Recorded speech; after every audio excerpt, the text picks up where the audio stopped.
Olá, meu nome é Tio Flávio e este é o programa Contracapa, um novo programa que vai trazer para você a literatura mineira, valorizar o nosso pessoal, valorizar a nossa escrita, e nós vamos falar sobre o que os nossos autores, o que as nossas escritoras têm feito de bom por aí. A gente chamou de Contracapa justamente porque é uma sinopse, é um convite para que você faça a leitura. E com a leitura você entre em mundos diferentes, em mentes diferentes e amplie sua perspectiva. E para a gente conversar hoje aqui, nesse primeiro programa, que para a gente é uma alegria muito grande por ser o primeiro programa e por começar com ela, que eu vou apresentar antes de dar o bom dia, tá? A Marcela Dantes, ela nasceu em Belo Horizonte em 1986. Eu nasci um pouquinho antes dela. Seu primeiro romance, Nem Sinal de Asas, foi de 2020. Ela foi finalista do Prêmio São Paulo de Literatura e do Jabuti, que todo mundo conhece, e quem não conhece é um importante prêmio, uma referência muito grande da literatura. Em 2016, ela foi a autora residente do Festival Literário Internacional de Óbidos, em Portugal, quando escreveu seu segundo romance, João Maria Matilde, lançado em 2022 pela Autêntica. E também foi finalista do Prêmio São Paulo de Literatura com esse livro. Sua coletânea de contos sobre pessoas normais, esse aí me chamou bem a atenção, As Pessoas Normais, de 2016, pela Patois, foi semifinalista do Prêmio Oceanos de 2017. E em 2024, a gente ganha de presente, chegando agora, novinho, Vento Vazio, pela Companhia das Letras. Então, Marcela, obrigado por estar aqui com a gente no primeiro programa do Contracapa.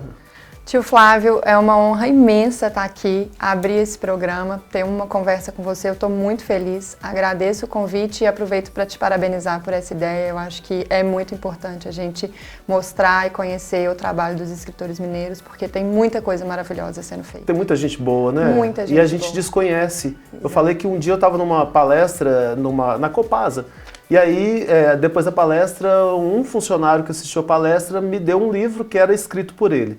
Eu coloquei lá para poder ler depois, aí fui lendo outros livros, ele mandou uma mensagem: você já leu o meu livro? Eu falei: ainda não.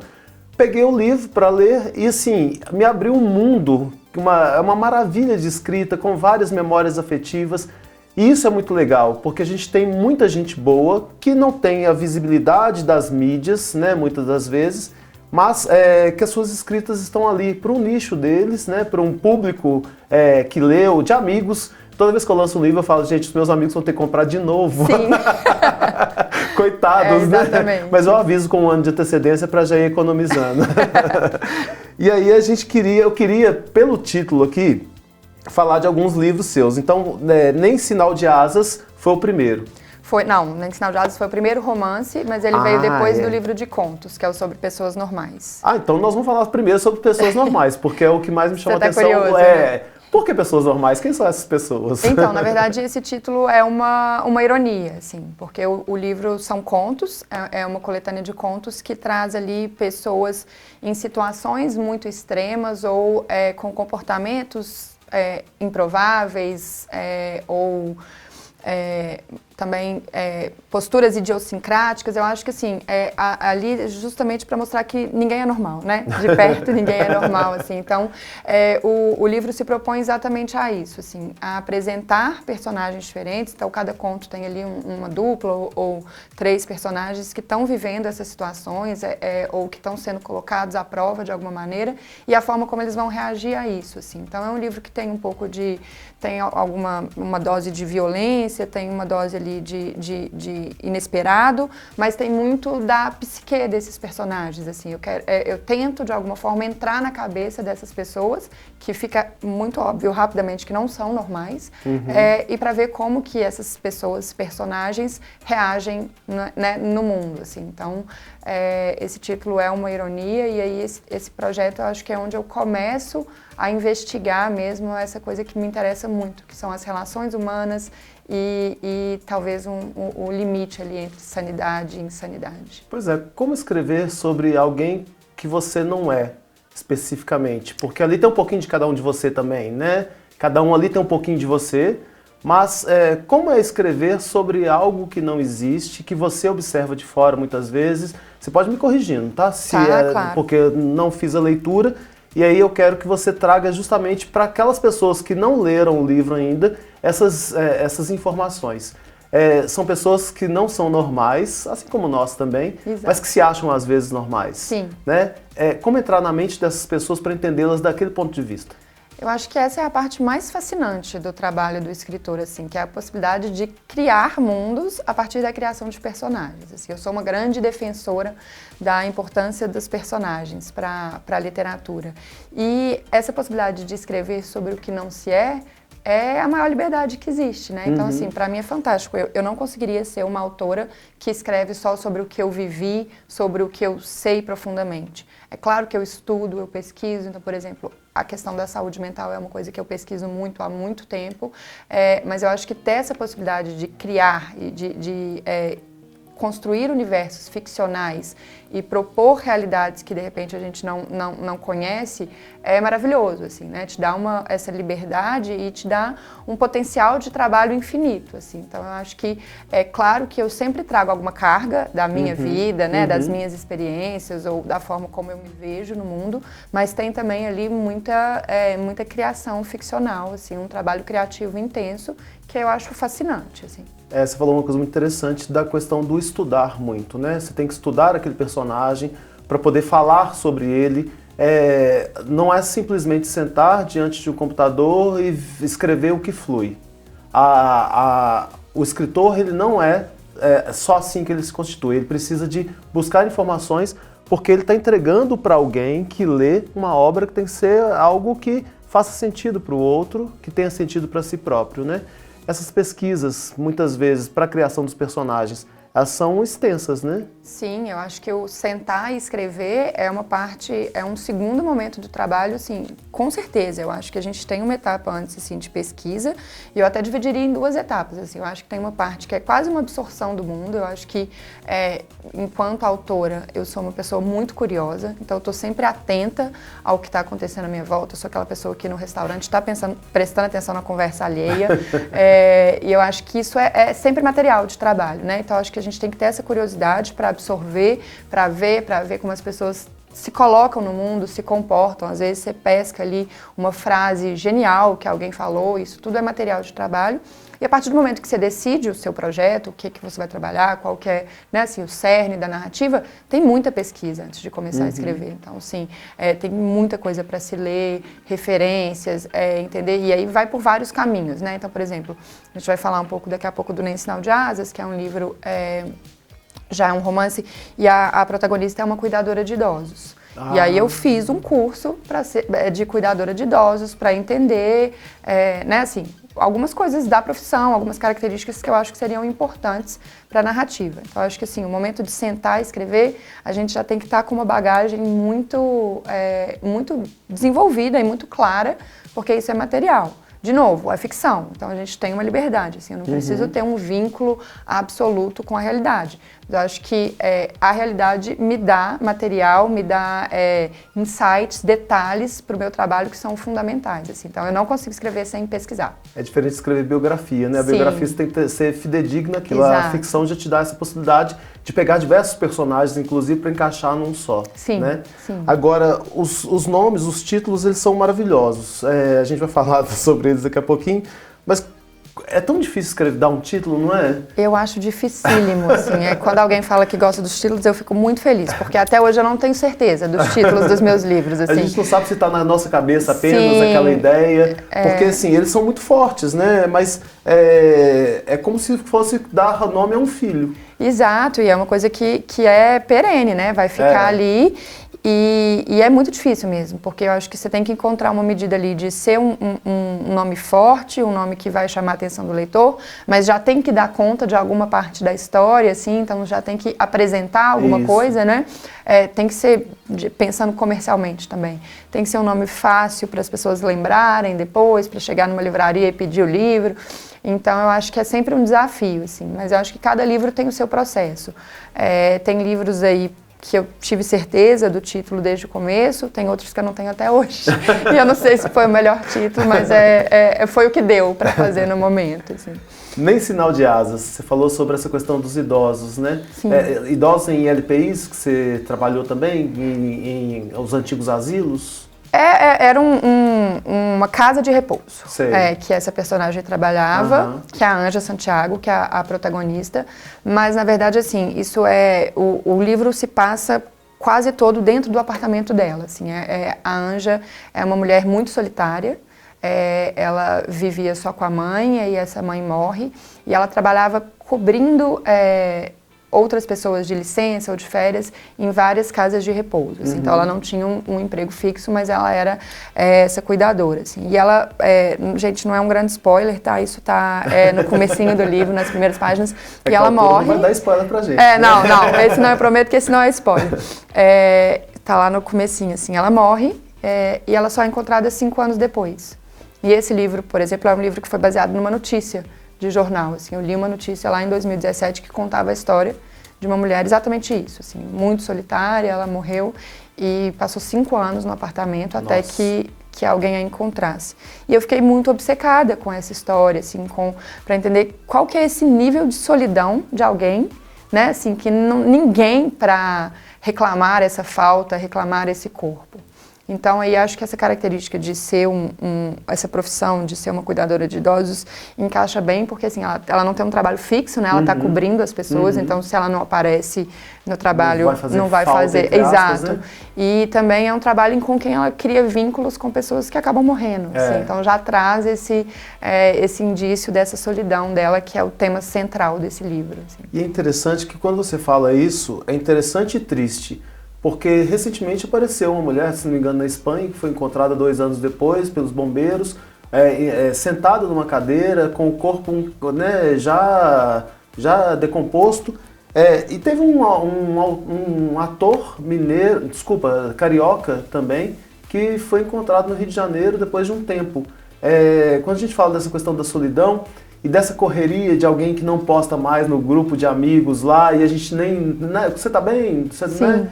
Às vezes até o você tá bem você tá bem mecânico, né? Quando você fala, Marcelo, tudo bem com você? Tudo bem com você? Eu não tô querendo saber se você tá exato, bem. Né? Eu tô te dando um bom dia, talvez. E olha como que isso é um ápice da solidão. De viver no meio de tanta gente, né? Esse assunto me obcecou completamente. Assim, quando a notícia era também na Espanha. Eu acho que é uma coisa, depois eu fui fazer várias pesquisas e eu vi que isso acontece com alguma frequência, principalmente na Europa, assim, aí é uma mistura, né, de costumes e de condições climáticas também, porque o corpo, ele, em vez de sofrer o processo de decomposição, ele vai para um processo de mumificação. Isso, assim. Foi assim que essa mulher foi encontrada. E aí, quando eu li essa história, assim, para mim era uma coisa tão inconcebível e tão distante, pensar assim, poxa, não tinha um amigo, não tinha um parente, um vizinho, né? Como é que foi isso, assim? E aí eu comecei a investigar e eu descobri que não foi um caso isolado, assim, eu encontrei casos. E ela não era uma idosa, assim, essa pessoa que inspirou o livro, ela tinha 40 e poucos anos. Mas eu encontrei histórias até de pessoas que morreram no dormitório da faculdade, assim. Nossa. E pra mim é isso, né?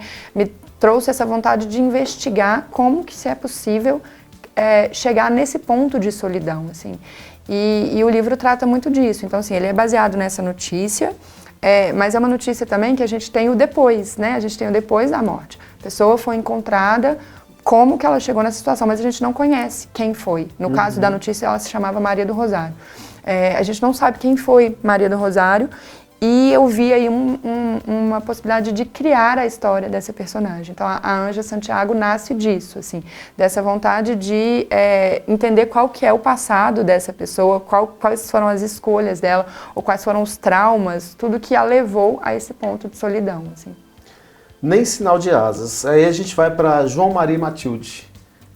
Por que esse nome assim, João Maria e Matilde? Parece que tá faltando uma pontuação, mas estava em Portugal, quando você escreveu.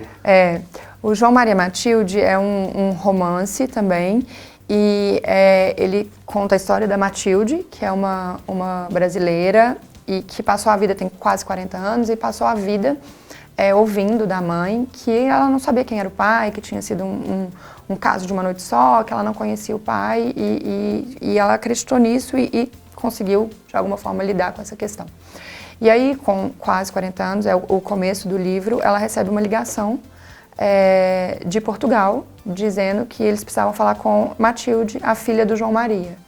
E aí ela descobre, nesse momento, que ela tem um pai, esse pai está morto, então eles ligam para avisar da morte desse pai. E aí ela precisa ressignificar a vida inteira, assim. Ela tem ali, eu gosto de dizer, ela tem um timing muito ruim, assim, porque quando essa história acontece, a mãe já está com Alzheimer, então ela não consegue nem contrapor as duas histórias, porque a mãe já não a reconhece e tudo mais. Mas então ela viaja para Portugal, para um vilarejo, para saber qual que é essa história, qual que é a história do pai, quem foi esse pai. E é isso, né? Ela precisa reconstruir todo o passado dela, porque ela passou a vida acreditando que ela não tinha um pai e descobre que sim, ela tinha um pai, que esse pai sabia dela, esse pai deixou um testamento, deixou coisas para ela, e aí a história se desenrola a partir disso, assim. Então, esse título, João, Maria e Matilde, é mesmo uma fusão entre essas duas pessoas, o João Maria e a Matilde, porque começa a se construir ali uma relação e uma história nova, já na vida adulta dessa mulher, e eles têm, ela descobre, né, assim, além dessa herança, vamos dizer, física, que está ali, que foi uma coisa que ela tem que ir para a leitura do testamento, ela descobre heranças biológicas, assim, e aí é onde eu trato da questão da saúde mental nesse livro, assim. Então, ela tem vários sintomas de fragilidade mental, que são coisas que ela tem muita dificuldade de lidar, e aí, a partir dessa história, ela vai descobrindo de onde vem toda essa questão e semelhanças com os comportamentos do pai, e aí, enfim, a história se desenrola.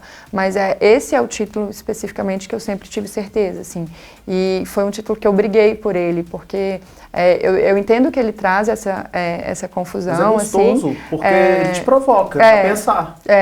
Mas eu lembro que, à época, minha agente pontuou, será que é um título comercial, não é? Eu falei, olha, nesse caso aqui é o título do livro, assim, não tem como, porque eu preciso trazer isso, que é uma mistura e é isso, assim, sai sem uma pausa, né? João, Maria e Matilde, é o quê? São duas pessoas? São três pessoas? É uma pessoa? O que é isso, assim? Porque é justamente o sentimento dessa mulher ao descobrir essa história. Assim. Olha que interessante você estar contando isso, porque eu não conversei com você sobre isso, que eu pensei assim, gente, será que não seria João.Maria.Matilde, ou João Maria, vírgula, ou I, né? Mas aí você fala justamente isso, é muito interessante. E acontece, assim, é engraçado que às vezes em resenhas, as pessoas falam João, Maria, I, Matilde, ou escrevem, colocam com vírgula, e tá tudo bem, né? Assim, acho que a partir do momento que o livro é lançado, isso é uma coisa orgânica e a gente não tem total controle. Mas eu acho que a partir do momento que as pessoas leem, elas entendem essa estrutura desse título. E é legal essa fusão.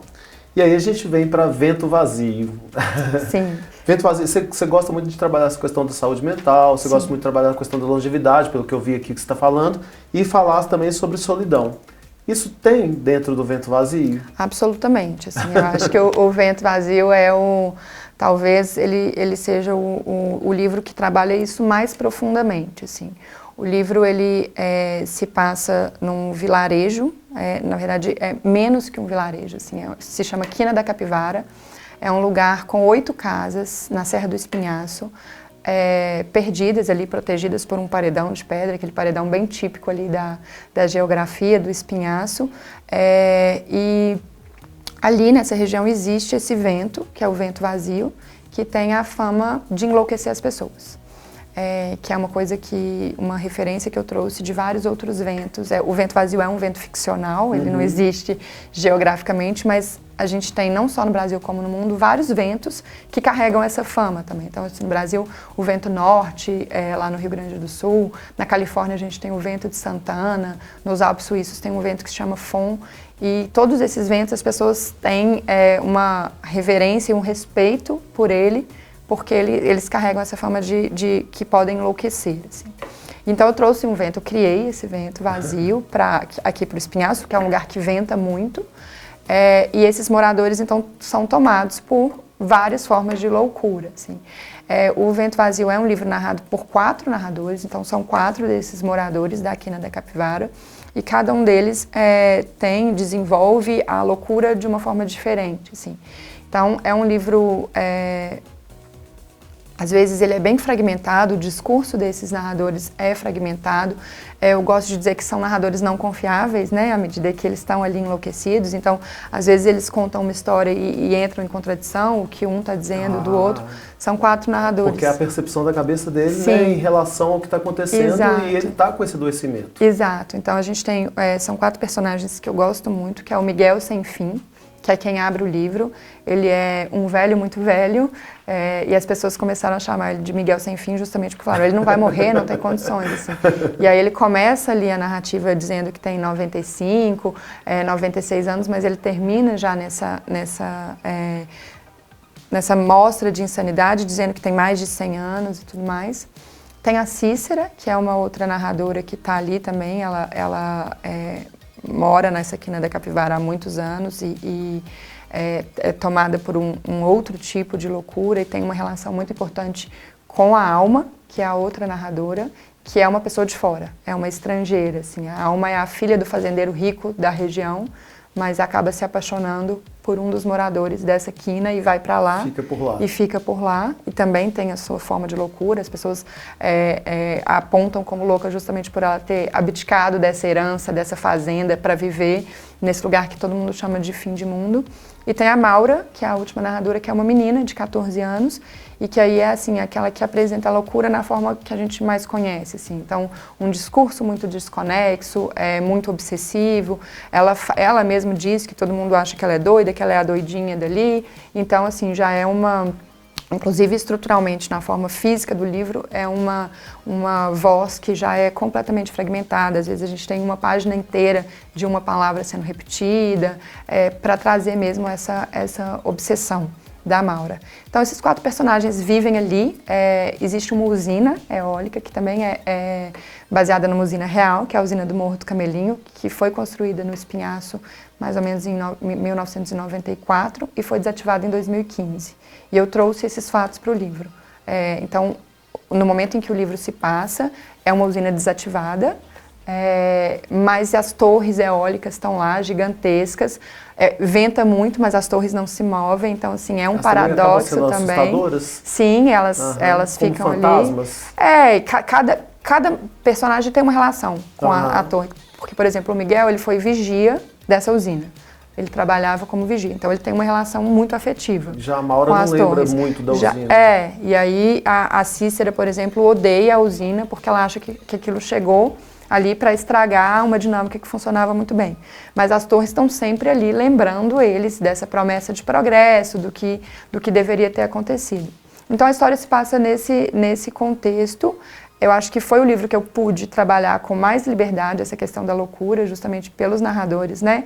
Serem assumidamente loucos, assim, de formas distintas. E aí eu acho que foi o meu mergulho mais profundo nesse tema, assim, e foi um processo muito interessante. Por que o interesse pela saúde mental? Eu não sei, assim, minha analista me perguntou isso semana passada e a gente não conseguiu resolver. Cheguei atrasado com a pergunta, mas eu estou pensando aqui, porque é um momento que a gente está passando também, que muita gente tem vivido depressões, né? Sim. Tem vivido com síndrome do pânico. Sim. Eu acho que ele deve conversar muito justamente com muita gente que tem em casa alguém que sofre com esses momentos, né? E com todos nós, porque você liga uma televisão, ouve um rádio, e o pânico te invade, né? Sim, uma ansiedade. sim. Sêneca falava que a gente sofre mais pela imaginação do que pela realidade. A gente começa a imaginar um futuro que não sei como é que será, parece aquelas coisas mais distópicas. E aí a gente começa a ficar sofrendo por dores que nem existem, né? E isso nos atinge mentalmente, emocionalmente. Aí eu acho que tem esse momento muito forte. Sim. Mas você está entrando na saúde mental, trazendo aí problemas que muitas pessoas vão se identificar com um ou outro, ou com todos, à medida, né, um pouquinho de cada um deles ali, dos personagens. Mas o que te levou a cair no Vento Vazio? Então, eu acho que assim, o Vento Vazio especificamente veio dessa vontade de investigar mais profundamente as questões de saúde mental. O livro anterior, o João Mário e Matilde, trazia muito exatamente isso que você colocou, assim, ansiedade. A Matilde era uma personagem muito pautada pelo transtorno de ansiedade generalizada, por crises de pânico. E aí depois o pai dela tem um outro diagnóstico mais complexo, mas eu comecei a mergulhar nisso, né, nesse livro. E aí, para o Vento Vazio, eu quis me aprofundar ainda mais e trazer novos desdobramentos, assim. É um assunto que me fascina, eu acho que muito por isso, assim, porque a gente tem vivido todo mundo no limite, né? A gente brinca assim que quem não tá ansioso, quem não tá tendo problema para dormir é porque não tá entendendo o que tá acontecendo, assim.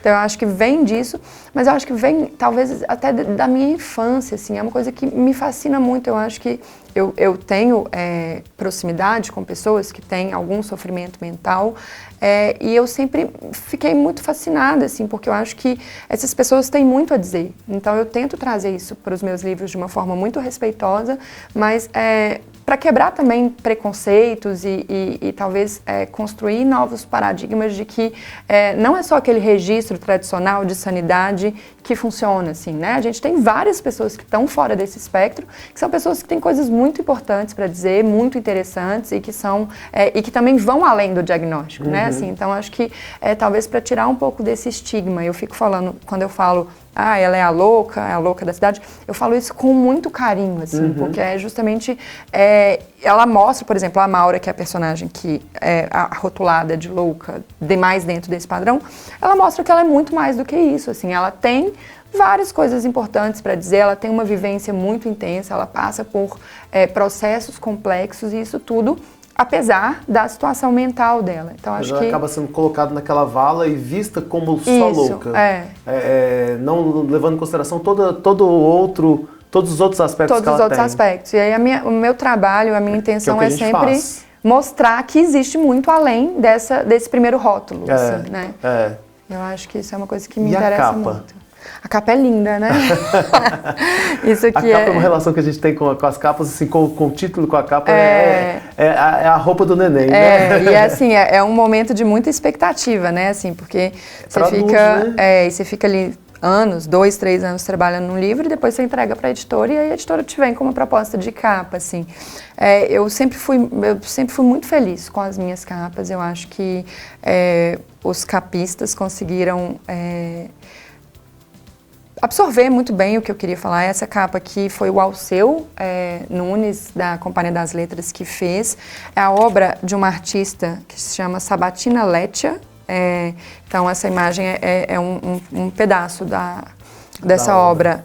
E eu acho que ela traduz muito o livro, assim, sabe? Porque tem uma sensibilidade aqui, mas também tem um estranhamento, né? E eu acho que eu gosto muito dessa tipografia do vento, que tem o viradinho aqui, que é uma coisa que eles falam muito, os narradores falam muito na história de ter a cabeça virada pelo vento, assim, eles, né, o vento virou a cabeça, e aí acho que isso já está de alguma forma colocado aqui na capa. Então, assim, foi um processo muito fácil, não sei como é que foi a criação do Alceu, mas quando chegou para mim, eu só olhei e falei, amei, é isso, tá perfeito. Assim. E é legal porque deixa também a possibilidade de interpretação de quem lê, né, da criação de quem lê. Não é uma capa que te entrega a mensagem fechada, a te dá várias possibilidades. Sim. Olha, nosso tempo voa com o vento. Isso nos deixa enlouquecidos, né? Sim. Que a gente queria falar muito mais coisas, mas gostei muito dessa proposta do respeito à loucura dos outros, né? E não só da loucura, mas de toda a história das pessoas. Eu queria que você falasse pra gente de algumas referências que você tem na vida como literárias. Bom, eu sempre cito 2 referências que eu acho que são, assim, meu norte. E eu acho que nem é uma referência no sentido de quero escrever algo parecido, mas são autores que despertaram em minha vontade de escrever. Que quando eu li, eu falei assim, gente, se a palavra é capaz de fazer isso, eu quero estar neste lugar, assim. Que é a Lígia Fagundes Telles e o Guimarães Rosa. De peso, né? 2 referências de peso, assim. Mas porque são autores que eu sempre volto, eu sempre estou relendo a obra da Lígia e do Rosa, assim. Eu lembro como se fosse hoje, assim, da sensação avassaladora de descobrir esses 2 autores, de ler e ficar profundamente emocionada, tocada. E exatamente isso que eu falei assim, poxa, é isso mesmo? Um livro consegue fazer isso? E vem daí a minha vontade de escrever, assim. Mas eu tenho lido atualmente muita literatura brasileira contemporânea, principalmente literatura feita por mulheres, assim. Eu acho que a gente está vivendo um momento muito rico na literatura brasileira. Eu cito alguns nomes, mas assim, com certeza eu estou deixando gente de fora. Mas assim, e são pessoas com quem eu tenho a oportunidade de trocar, isso que é maravilhoso também, assim. Então são pessoas, a gente se lê, né, a gente participa do processo do livro. Então assim, eu penso na Nara Vidal, na Ana Tércia Pontes. Eu acabei de ler um livro da Maria Fernanda Elias Maglio, um livro da Patuá, que o livro me deixou completamente transtornada, que se chama Você Me Espera Para Morrer. Morgana Kretzmann, Lorena Portela, Socorro Acioli. Então, assim, eu tenho lido muito essas mulheres, me apoiado muito nelas, trocado muito com elas, porque eu acho que... Gente, e assim, eu deixei de citar várias. Mas citou grandes nomes pra gente até buscar também. Mas assim, e que estão produzindo coisas maravilhosas. Eu acho que finalmente o mercado está se abrindo para essa literatura, que está pautando uma nova visão de mundo, e está um momento muito bonito de se ver. Assim. Então eu tenho colocado minhas energias para acompanhar o que essas mulheres, que são meus pares, e eu tenho a sorte de dizer que são minhas amigas também, estão produzindo. Tomara que mais mineiras e mineiros ganhem espaço na literatura, né? Ganhem espaço no mundo editorial e nas casas das pessoas. Marcela, então, como que a gente te acha? Eu tô no Instagram o dia inteiro, @MarcelaDantes, é o lugar que é mais fácil para falar comigo. Meu e-mail também é marceladantes@gmail.com. Eu adoro conversar, eu gosto muito quando as pessoas leem o meu livro e vêm me contar e vêm me falar a forma como o livro tocou, do que gostou, do que não gostou. Então, assim, eu tô super aberta, eu sou super participativo ali e espero todo mundo para vir falar comigo. Então, ótimo. A gente teve aqui no primeiro programa uma conversa que realmente voou, passou muito rápido, a gente não percebe o tempo, mas que nos deixa aí várias possibilidades de pesquisa, de buscas, e que a gente leia O Vento Vazio e traga para ela depois, para Marcela, as nossas percepções. Gente, nós ficamos por aqui e espero você no próximo programa. Até mais!